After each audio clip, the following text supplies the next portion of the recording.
Hello and welcome in.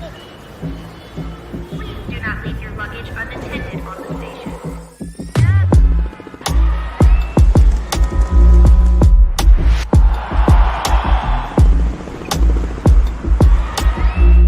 Welcome to the show. Good morning, Colorado. How is it going, everybody? Welcome to another GS Daily. My name is Ruben. I am your host for today. I got Jay running the board back there, and we have quite a lot of stuff to talk about. There's quite a lot of NBA action happening. We got Nuggets and Thunder tonight, talking a little bit of Thursday night football, and we got some MLS playoffs. Yes, we also watch soccer here, including the MLS, not just the Premier League, Champions League, and all that stuff, all that, we like to support MLS as well.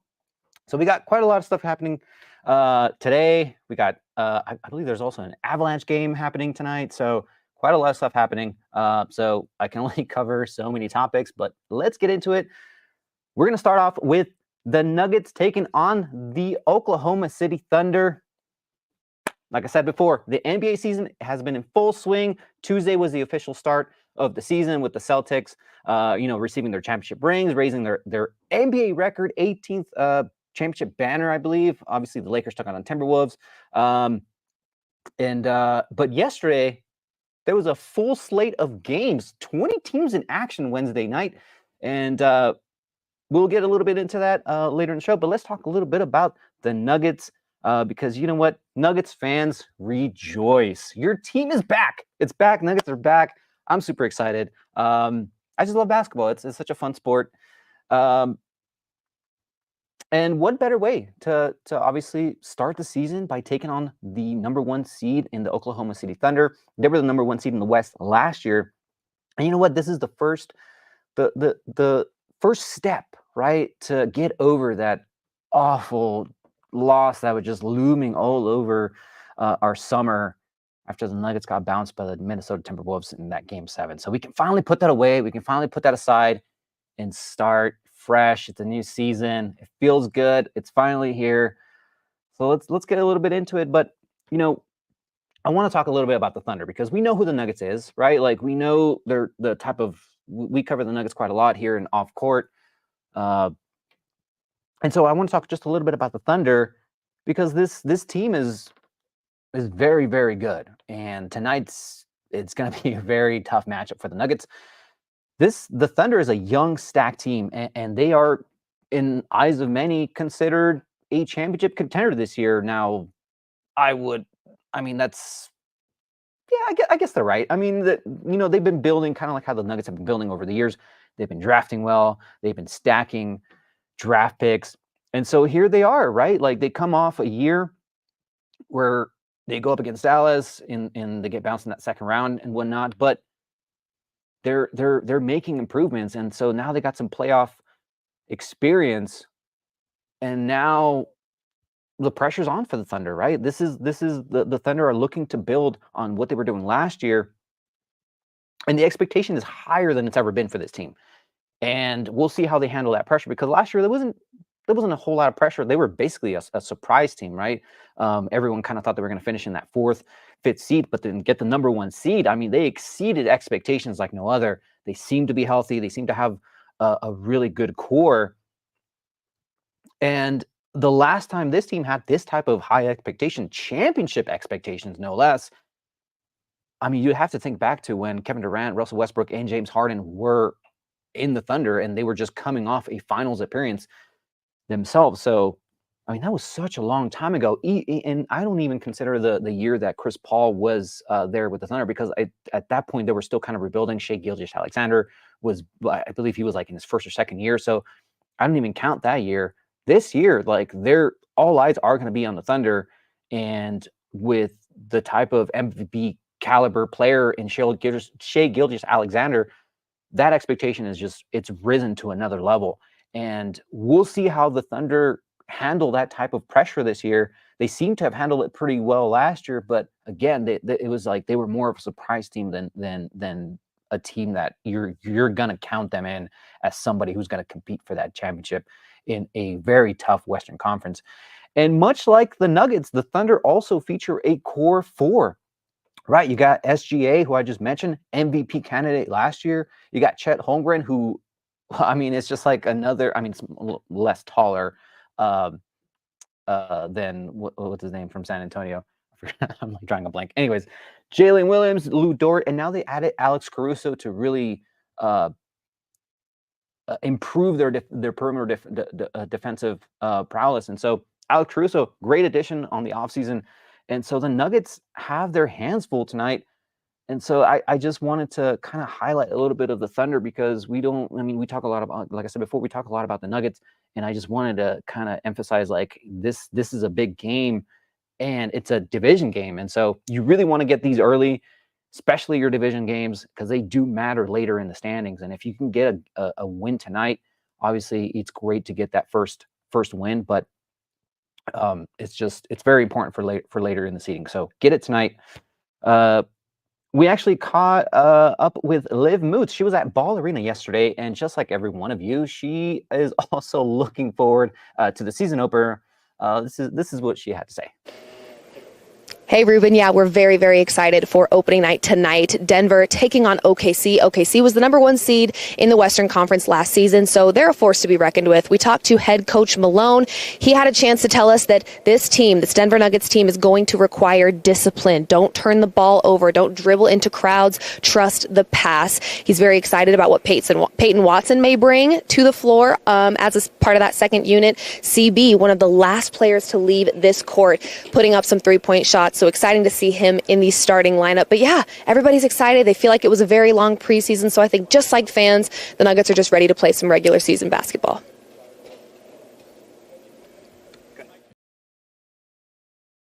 I think we're also ready. Like we really are just, we've been waiting for so long. And like I said before, it was like just the way things ended last year just left this really dark cloud. Hovering over the summer, and just like we just can't wait to get started all over again. But we also heard from Russell Westbrook yesterday, and he was asked, what it was like to open up the season opener versus his former team, where he spent I can't remember how many seasons he was there, but he won an MVP there. And then just about like, does he still get like that same type of excitement for season openers? Let's see what he had to say.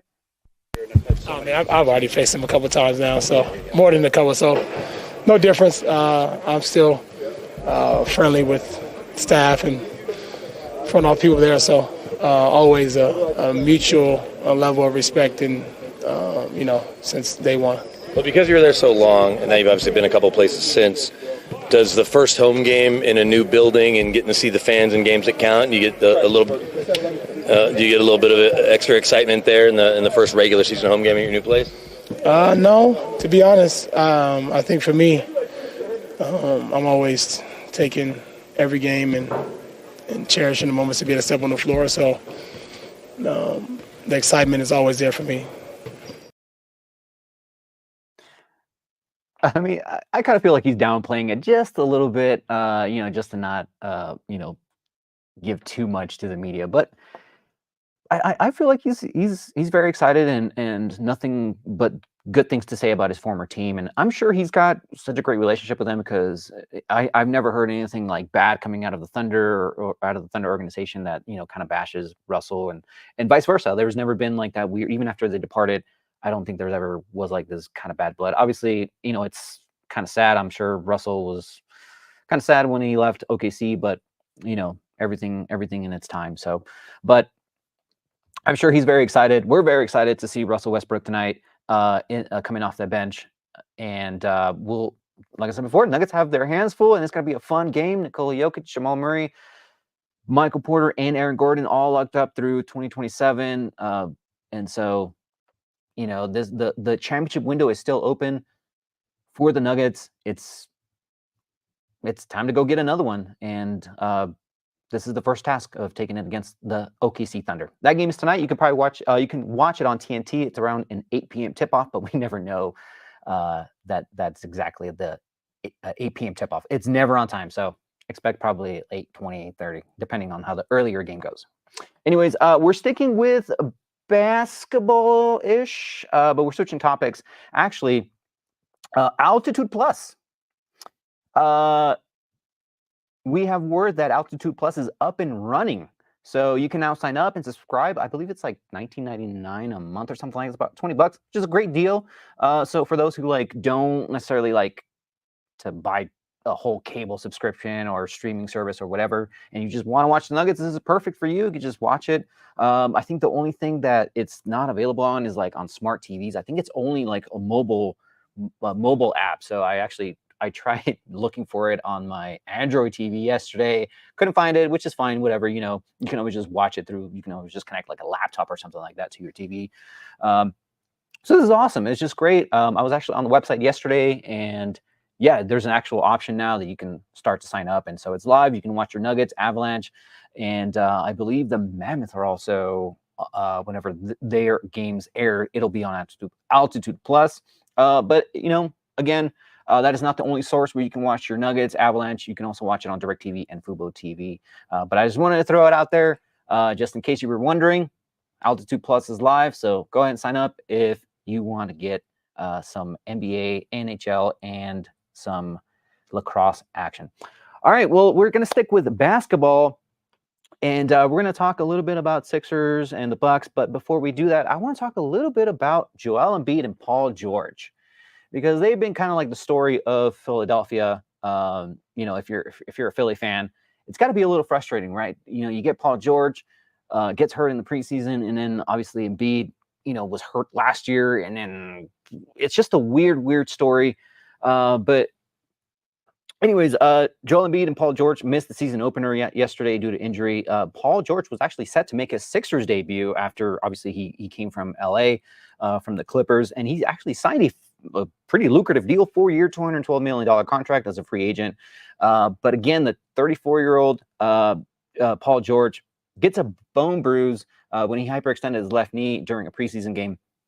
And so that's why he didn't play yesterday. And I think from what Sixers has been saying, he's going to get reevaluated later this week to see if he can kind of start playing again. But I mean, Paul is coming. I mean, if you're a Sixers fan, you're kind of excited for Paul George because he is coming off his best season as a Clipper, right? Like last year, he actually played 74 games. It was actually the first time he went over 60 games in like 4 seasons or something like that. And so last year he finished with around 22 points a game, 41% from 3. So he's had a relatively good season. So, I mean, will he make like a huge difference? You know, we'll see, right? Because we'll see if he can stay healthy. Like that's always the issue with these two players. And so there's still that injury concern with Paul George, but no timetable quite yet for Paul. But again, he will be reevaluated this week to see if he can start practice and also in-game action. But Joel Embiid, again, obviously missed last night's game, and he missed most of preseason. And I from what I understand, I guess he's still recovering from that torn meniscus surgery that, you know, kind of sidelined him from like January 30th of last season up until the playoffs. And remember, he did play in the playoffs, but he just didn't look the same. He was just kind of not. He just did not look like Joel Embiid that we're kind of accustomed to, like that dominant player. And so that injury seems to still be causing him discomfort. And you know what's weird about it up until now is like Joel Embiid participated in the Olympics. He even played 11 minutes in the finals versus France, but for whatever reason can't start the regular season, which is, you know, from the same injury that's still nagging him. And like, but if I'm a Sixers fan, I'm like, who is your trainer, Joel Embiid? Like, how are you still recovering from this? And why are you even, if you know you have to get better, why are you even playing in the Olympics? Like, yeah, be part of the team and whatever, be there. But like, if you know it's still healing, why are you even like playing? I don't know. That would frustrate me if I was a fan. And I mean, I'm sure the competitor in Joel Embiid wants to play and wants to prove like, no, I'm still good. I can still play. But again, like the Sixers are paying most of your salary, dude. Like you want to get better during the offseason. And so what's weird about this is like Embiid has never played more than 68 games in a season. That's wild to think about. You're paying this dude like max contract money. He can't even give you a full season. But again, the Sixers need Joel Embiid. The Sixers finished 31-8 last season with Embiid, and which is about like 55, 60 win rate, and they were 16-27 without him. So you've got to take care of your body. But like, my question is, like, if you're a Sixers fan, like, at what point are you tired of this, right? Like, at what point are you like, oh my God, like, what, this dude just can't stay healthy. And now he's 30 years old. How many more years can a 76ers really afford to keep him? Like, let's be honest, like, now you're in that threshold of, like, you start questioning Joel Embiid and can he take you over that hump? And the 76ers, I'm sure they have championship aspirations. I mean, you play to win a championship, right? That window is closing really, really quickly, even with the addition of Paul George. So, I mean, but then again, you have to see the other side of it, right?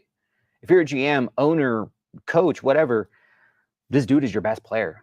And you need to make sure that he is ready to go. He's healthy, because he is literally your best player, and he's the only one that does make your team better. And so Sixers have not made an Eastern Conference with Joel Embiid, and their time is running out. So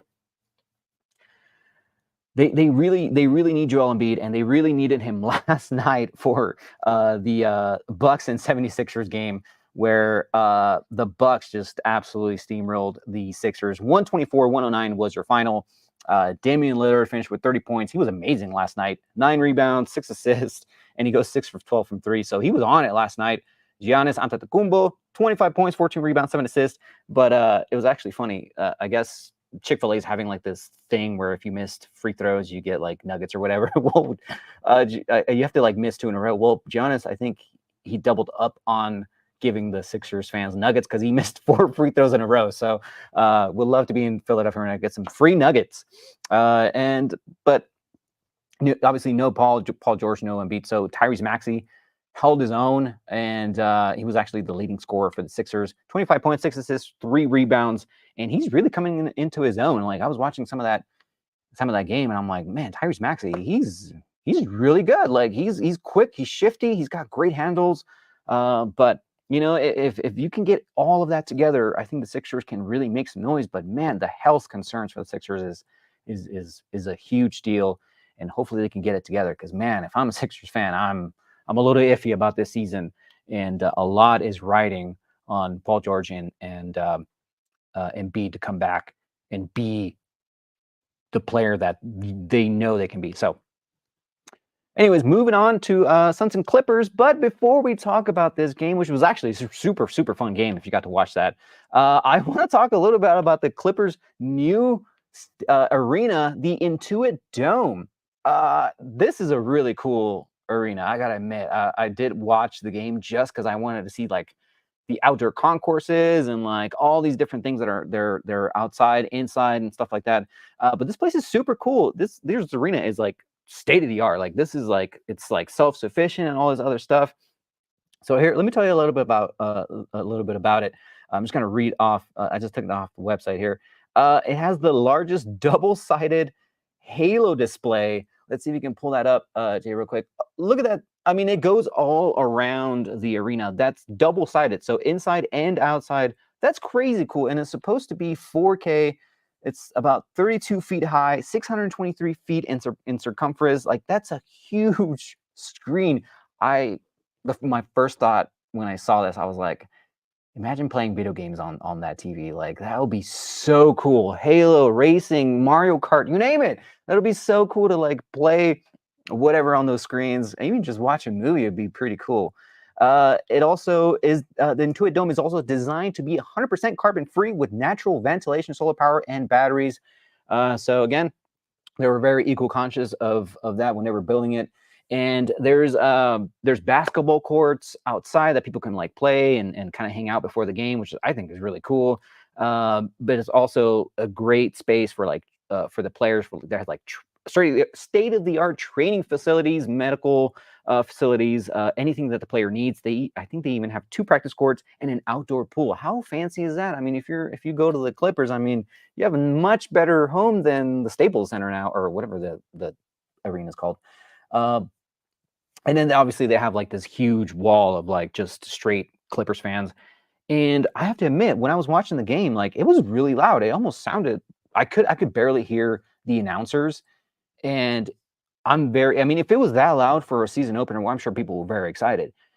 But I'm now wondering, like, man, how would that arena sound during a playoff game? Because if it was loud yesterday, I can't imagine how disruptive that crowd is going to be when it comes to playoffs. Let's talk a little about the game because it was a fun little game. Obviously, Kawhi Leonard did not play in the season opener. He's dealing with a knee injury. He's dealing with an inflammation in his right knee, is from what I last heard. So it was up to James Harden to carry the team, and it kind of helped him out because he is a ball dominant type player, and so he balled out yesterday, 29 points. But the story of the game was like in the fourth quarter, Kevin Durant, with like a few seconds to go, hits a huge 2-pointer to tie the game and send it to overtime. And James Harden, being James Harden, misses the potential game-winning layup. And so they go to overtime, and unfortunately, it was back and forth in overtime, and it was really, really close. But in the end, Kevin Durant and company took the win. And sadly enough, James Harden had a couple of free throws to tie the game. He misses one of the free throws, and ultimately the Clippers lose in dramatic fashion. But it was a fun game, man. I was really entertaining, and both of these teams really they're going to be in the playoff contention again if the Clippers can stay healthy, and obviously the Suns, if they can find some continuity going and kind of mesh their team a little bit better, I think they're going to be really, really good as well. Devin Booker actually fouled out at the end of the fourth. It was kind of funny. It was like he's like just stormed like right to the bench. I don't know. I'm a little bit of a Devin Booker hater, but whatever. Bradley Beal, 24 points. So good win for the Suns, and congratulations to the Clippers on getting their new awesome arena. All right, let's move on to a little bit of Thursday night football. Vikings at Rams. Whew, week 8 kicks off in Southern California, where it's kind of weird. I feel bad for LA, right? They have a really awesome dome. They have a really awesome like stadium, but it's always like the opposing teams that show up. So it always seems like a road game for LA. But the Vikings are coming off their first loss of the season after a tough battle with the Lions. It was back and forth. That game could have gone either way. So they're coming off a loss, and they're I mean, despite the defeat, the Vikings are still a strong NFC contender. And got to give it up to the Rams. They finally got a narrow victory last week versus the Raiders, who they were having some quarterback trouble, and also they didn't have Devontae Adams. So good for them. They got a little bit of win. So it's going to be a fun little matchup. I think the Vikings are like a 3-point favorite. So I mean, you can't argue with that. Vikings have been pretty good this year. But strangely enough, I used to love the Rams back when they were in St. Louis, and to be honest, that had a lot to do with Nelly, the rapper Nelly. So every time I saw the Rams, like it was just, I thought about Nelly. If you want to go and get high with me, smoking it on the Benzies, alright, would I feel this way? Hey, must be the money. Anyways, I digress. But anyways, once I moved to LA, I just stopped liking him because obviously, if you're a Denver fan, any LA team, don't like him anymore. But anyways, should be a fun little matchup tonight, and you can watch that game on Amazon Prime. Should be a cool little game, so I'll definitely be watching that. And also I like Matthew Stafford. He's a baller. He's a baller, and you can never count him out. Anyways, let's move on to some MLS playoffs. Yes, the MLS playoffs are here, and they've actually started. I think they started on Wednesday night, I believe. The MLS playoff, the bracketing system is actually kind of cool. They do it a little bit of kind of how the NBA does it, where you have a little bit of a wild card play-in style. So the 8 and 9 seed play each other, and then the winner of those play the number 1 seed. But we have the Rapids and the LA. Yes, your Colorado Rapids made the MLS playoffs, And boy, what a story. I personally don't watch a lot of whole MLS, but today I just want to give them a huge shout out because if you're representing Colorado and you're winning and you're in the playoffs, we got to shout you out. And we got to give you mad props because you know what a turnaround it's been for the Colorado Rapids. Just last year, they were at the bottom of the standings in the Western Conference, finishing dead last. I mean, what a turnaround it's been. It seems like the Rapids have kind of lost their way. It was just such a dramatic downturn from okay years, finishing first here and there. But last year it was like, whoa, this team, there's something really wrong with this team. And fast forward to today, and they're heading to the playoffs. It's just like a testament to the resilience and determination and also, great coaching. To go from worst to a playoff contender in one season, I mean, that's what sports is all about. You love these type of stories, proving people wrong, proving no matter how hard you fall, there's always like a way back to the top. So congrats to the Rapids, man, that, they're living proof of that.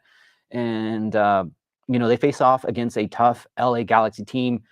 Galaxy finished second in the Western Conference, and the first round it's a best of 3 series. So you play 3 games, you win 2, you automatically move on to the next round. So it's going to be they're a quick series, and hopefully the Rapids can sneak one over in LA, get a win over there. I believe that first game is this Saturday, and you can actually, if you have Apple TV, you can watch all these games. Actually, you can watch the entire MLS playoffs. And luckily for me, I do have some Apple TV, so I will be watching some of these games because despite the Rapids not scoring a bunch of points, they're a very good defensive team, and they've proven to really give trouble to those high-profile, high-scoring teams, sometimes holding them to 1 goal or nothing at all. So this Rapids team is a really good defensive team, and hopefully they make some noise in the MLS playoffs. But anyways, that is going to do it for today for GS Daily. I got my good buddy over there, Jay, running the board. How is he running the board if he's sleeping? Oh my God, we gotta get another guy. Anyways, my name is Ruben Villalobos. Thank you so much for watching, everybody. Have an awesome day. See you, everybody.